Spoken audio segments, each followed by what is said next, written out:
नमस्कार. जय महाराष्ट्र.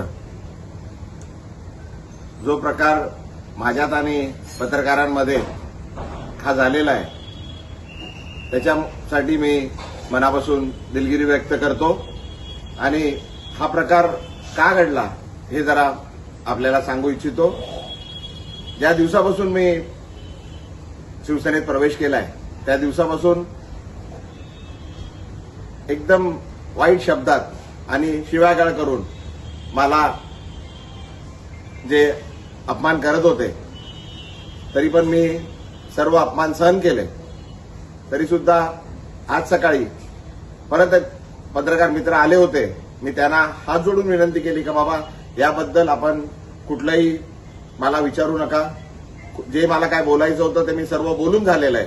आता कृपा करून काय बोलू नका. मी हात जोडून त्यांना विनंती केली. वारंवार मी सांगत आलेलो आहे का बाबा हे सर्व प्रकार हा माझा आहे. मला आपण जे शिव्या देतात आहे ठीक आहे, पण माझ्या परिवाराला, माझ्या मुलीला, माझ्या पत्नीला, माझ्या वडिलांना, माझ्या परिवाराला आपण जे वाईट बोलताय, शिव्या देतात आहे त्यापासून त्यांना जरा लांब ठेवा असं मी त्यांना वारंवार विनंती करत आलोय.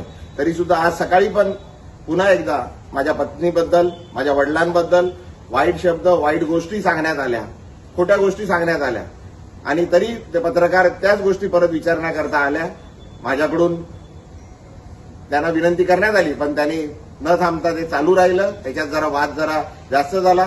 माझ्याकडून चुकीने काहीतरी अपशब्द निघाले.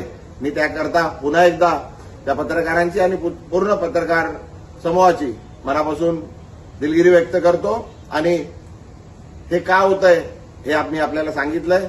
कृपा करून आपण मी जे केलंय, मी जे प्रवेश केलाय त्याच्यासाठी ठीक आहे.